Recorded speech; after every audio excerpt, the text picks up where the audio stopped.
The massive war room fell silent as Admiral Chen concluded his grim assessment of humanity's chances against the Xel'naga fleet. Statistical projections flashed across holographic displays, each more devastating than the last. His final words hung in the recycled air like a funeral dirge. At current capabilities, Earth Defense Force casualties are projected at 97%. Total defeat is imminent within 16 standard days. General Mariska read, didn't immediately respond. She studied the tactical display showing the overwhelming Xel'naga armada. Thousands of crystalline vessels arranged in perfect geometric formations, slowly advancing toward Earth's outer colony. The representatives from every major Terran coalition watched her, waiting for something, anything, that might resemble hope. When she finally stood, her movements were deliberate, almost casual.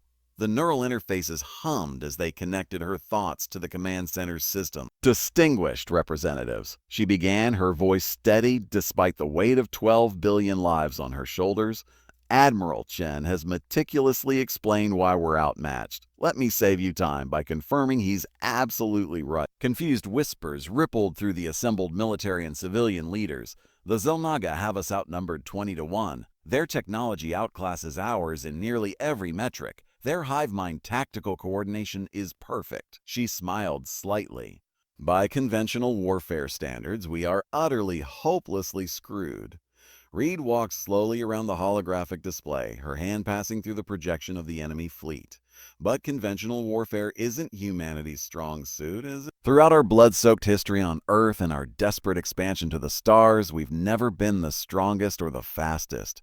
What we've always been is the most stubborn, the most adaptive, and, when necessary, the most ruthless. The display behind her shifted to footage from humanity's first contact with the Xel'naga 3 years earlier. The peaceful scientific delegation, the immediate and brutal Xel'naga response, the obliteration of Ganymede colony. When the Xel'naga arrived, they saw us as vermin to be exterminated. When they destroyed our outposts, they expected surrender. When they blocked our quantum communications, they thought we'd fragment and collapse. Images flickered showing the hasty construction of the first Terran battleships, massive, ungainly vessels cobbled together from mining platforms, colony ships, and whatever weapons humanity could devise. Our first battleships were barely functional. In the Battle of Proxima Centauri, we lost 13 ships to destroy just one of theirs. At Europa, we sacrificed the entire 7th Fleet to buy evacuees an extra 6 hours. The room was utterly silent now, but with each defeat we learned, we adapted, we evolved. The display showed successive iterations of the Terran battleship, each more refined, more lethal than the last. And now Reed's voice hardened. We've developed something that will change everything. The hologram transformed to show a single massive vessel, the TBS Defiance, unlike any battleship they'd seen before. Its hull was honeycombed with strange pulsing apertures. At its core sat what appeared to be a miniature star contained within layers of shifting energy fields. Project Lazarus. A weapon the Xel'naga cannot predict because it operates on principles they've never encountered, manipulating the chronoton field that underlies normal space-time. Skeptical murmurs filled the room. Admiral Chen's tentacles twitched with disbelief, a habit from his Jean-modified ancestors who had adapted to the methane seas of Titan. The chronopulse doesn't just destroy enemy ships, Reed continued. It temporarily removes them from our timeline. Their perfect hive-mind coordination shatters when half their fleet suddenly ceases to exist from their perspective. Tactical simulations played out showing Xel'naga formations disintegrating into chaos as ships blinked in and out of reality. Is this tested technology? Asked the Martian representative, her voice barely audible. Reed's expression remained neutral. The physics are sound, the small-scale tests were promising. But full deployment. Press Chen. Completely untested at combat scale, Reed admitted. The power requirements alone are staggering.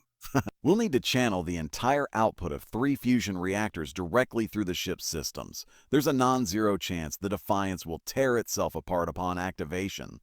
That's suicide, someone whispered. Reed's eyes flashed. That's humanity. When faced with extinction, we don't go quietly. We take chances that other species would consider insane. She looked around the room, meeting each gaze directly.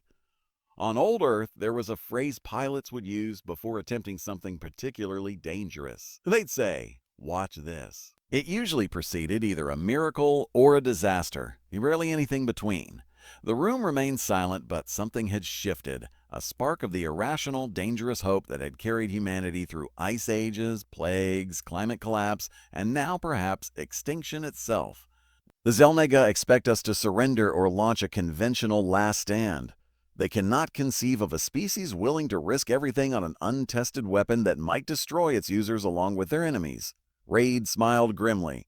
That's their fatal mistake. She straightened to her full height. Deployment of the Defiance is scheduled for 600 tomorrow. We're taking the fight directly to their command cluster. Before anyone could object, she added, I'll be commanding the mission personally.